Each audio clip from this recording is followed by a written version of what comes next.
বিশ্বখ্যাত দায়ী ডক্টর জাকির নায়েকের বাংলাদেশ সফরকে ঘিরে ভারতের পররাষ্ট্র মন্ত্রণালয়ের মুখপাত্র রণধীর জয় সওয়াল বলেছেন, জাকির নায়েক একজন পলাতক আসামি, তিনি ভারতে ওয়ান্টেড, সুতরাং যে দেশেই তিনি যান তাকে গ্রেপ্তার করে ভারতের হাতে তুলে দেওয়ার আহ্বান জানিয়েছেন। এই বক্তব্যকে আপনি কিভাবে দেখছেন? দেখুন, এটা তো এমন একটা কমেন্ট যে বিষয় আসলে সংশ্লিষ্ট বিষয় যারা অভিজ্ঞ তারা কথা বলবেন, কূটনীতিকরা হয়তো কথা বলবেন, পলিটিশিয়ানরা হয়তো তাদের অ্যাঙ্গেল থেকে এটাকে বিশ্লেষণ করবেন। কিন্তু আমি একজন সাধারণ মানুষ হিসাবে মন্তব্য করতে চাই যে যেই কথা ভারত বলেছে সেই কথা ভারতের খুব ঘনিষ্ঠ মিত্রদেশ মালয়েশিয়াকে তারা কতটা বলতে পেরেছে, বা মালয়েশিয়া কি তাদের সে কথা আদৌ আমলে নিয়েছে কিনা বা তাদেরকে বলেছে কিনা আদৌ। মালয়েশিয়া তো ডক্টর জাকির নায়েককে অত্যন্ত শ্রদ্ধার সাথে সেখানে তারা গ্রহণ করেছে এবং স্থান দিয়েছে।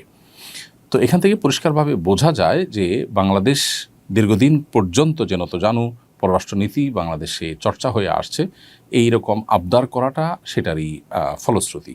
তা না হলে পাল্টা আরেকটি প্রশ্ন করা যায় যে বাংলাদেশের সাবেক ফ্যাসিস্ট সরকারের যে প্রধানমন্ত্রী ছিলেন তিনি এখন ভারতে আছেন এবং তার নামে তা মামলা হয়েছে, বিচার চলছে। ভারতের কি উচিত না তাকে বাংলাদেশের হাতে তুলে দেওয়া? বাংলাদেশের হাতে তুলে দেওয়ার সে কাজটি ভারত করেছে, অথচ তারা জাকির নায়েকের মতো একজন দায়ী মাজলুম, যার প্রতি অন্যায় অবিচার ভারত সরকার করেছে দীর্ঘদিন পর্যন্ত, তারা সে অন্যায় করবার আবদার আবার বাংলাদেশের কাছে করেছে। এটি খুবই হাস্যকর এবং অবাস্তব। আমি একজন সাধারণ মানুষ হিসাবে, নাগরিক হিসাবে আমার মন্তব্য এটি। আল্লাহ রাব্বুল আলামিন ইসলামের দায়ীকে হেফাজত করুন এবং তার বাংলাদেশ সফরের যে সম্ভাবনা দেখা দিয়েছে সেটা আল্লাহ তাআলা নিরাপদ করুন, আমরা দোয়া করি। এবং এ বিষয়ে সংশ্লিষ্ট যারা আছেন প্রত্যেকে অবশ্যই তার সফরের নিরাপত্তার বিষয়টা নিয়ে ভাববেন এবং পরিকল্পনা করবেন এবং যথাযথ পদক্ষেপ গ্রহণ করবেন। কিন্তু কোনোভাবেই ভারত সরকারের এই দাবি অন্তত গ্রহণযোগ্য না। এটা খুবই হাস্যকর দাবি বলে আমি মনে করি। তারা যেটা নিজেরা করছেন না সেটা অন্যদের উপরে চাপাতে চাচ্ছেন এবং দীর্ঘদিন পর্যন্ত পররাষ্ট্র নীতিতে আমাদের যে নতজানু পররাষ্ট্রনীতি, বিশেষ করে বিগত 15-16 বছর যাবত আমাদের দেশে চর্চা হয়েছে, সেটার কারণে তারা এরকম আমাদের কাছে আবদার করবার সাহস করেছে। সম্প্রতি মেট্রো রেলের বিয়ারিং পড়ে এক ব্যক্তি মারা গেছেন। সরকার নিহত পরিবারকে 5 লাখ টাকা দেওয়ার ঘোষণা দিয়েছে। দুর্ঘটনায় নিহতের পরিবারকে ক্ষতিপূরণ দেওয়ার বিধান ইসলামী দৃষ্টিকোণ থেকে কি, দিলে তার পরিমাণ কেমন হওয়া উচিত? একজন মানুষ যদি কারোর কোনো অনিচ্ছাকৃত কাজের কারণে মারা যায়, যেমন এই যে রেলের বিয়ারিং পড়েছে সেটি পড়ে মারা গেছেন তিনি, এটি ইচ্ছাকৃত না, অনিচ্ছাকৃত, এবং এর দায় রেল কর্তৃপক্ষ নিতে বাধ্য। অতএব এই কর্তৃপক্ষ মানুষটির তার যে জীবন চলে গেল এর জন্য রক্তমূল্য দিতে, যেটাকে দিয়ত বলা হয় শরিয়ার পরিভাষায়, সেটা দিতে তারা বাধ্য। এই রক্তমূল্য হলো 100 ওঁটের মূল্য।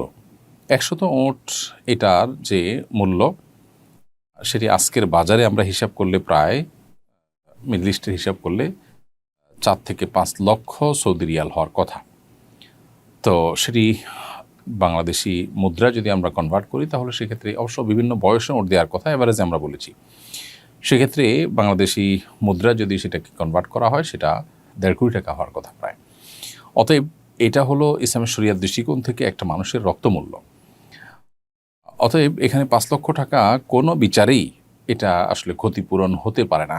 সেই পরিবারের একজনকে চাকরি দেওয়ার কথা আমরা শুনেছি, তাতেও আসলে একটা মানুষের জীবনের ক্ষতিপূরণ ক্ষতিপূরণ তো আসলে দেওয়া সম্ভব না, অন্তত গ্রহণযোগ্য লেভেলে ক্ষতিপূরণ দেওয়ার প্রচেষ্টা করা হয়েছে, সেটির মধ্যে এটা পড়ে না। মানুষের জীবনের মূল্য আসলে আমাদের দেশে এতটাই কম যে এটি বলার অপেক্ষা রাখে না।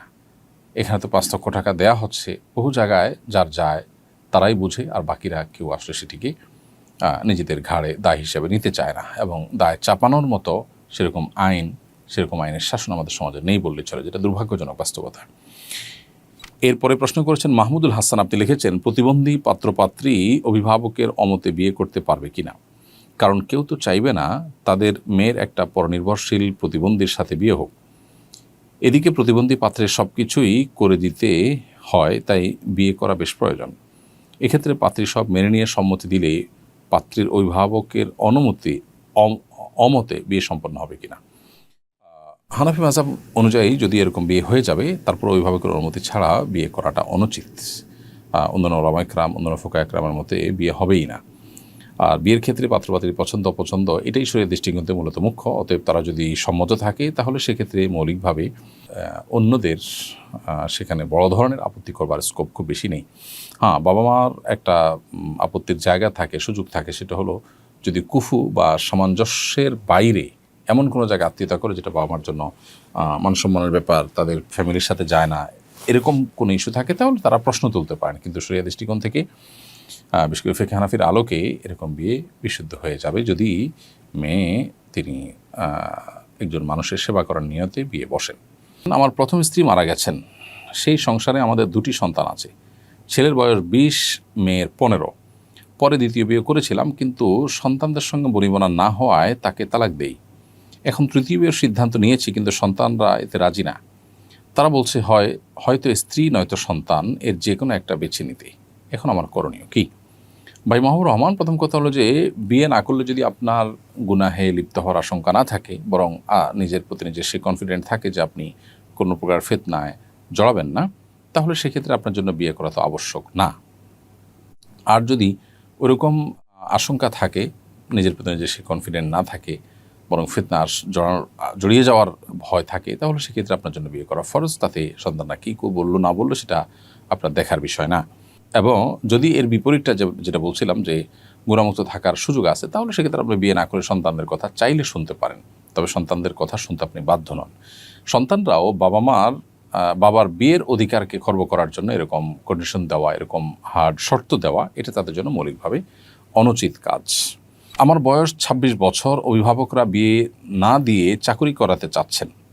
এক্ষেত্রে বিয়ের জন্য জোর দিয়ে বললে কি গুনাহ হবে, বেয়াদবি হবে? মেয়ে বিয়ের উপযুক্ত হলে অভিভাবক হিসাবে বাবা মার কর্তব্য তাকে বিয়ে দেওয়ার ব্যবস্থা করা। যদি সেটি অভিভাবকরা না করেন, তাদের দুনিয়ার প্রতি আসক্তির কারণে, একজন মেয়ের 26 বছর বয়স হয়ে যাওয়া মানে অনেক যথেষ্ট বয়স হয়ে যাওয়া। আমাদের সামাজিক বাস্তবতায় বিয়ের বয়স অনেকখানি পার হওয়ার পথে বা পার হতে যাচ্ছে। তো এরকম একটি সময়ের পরও যদি বাবা মা তাকে দিয়ে উপার্জন করাবার চিন্তা করেন, পার্থিব চিন্তা করেন, এবং তাদের মধ্যে দিনদারিতার ঘাটতি থাকে, তারা বিয়ের গুরুত্ব না বোঝেন, তাহলে সেক্ষেত্রে আদবের সঙ্গে মা বাবার সঙ্গে জোরাজুরি করবার সুযোগ অবশ্যই আছে।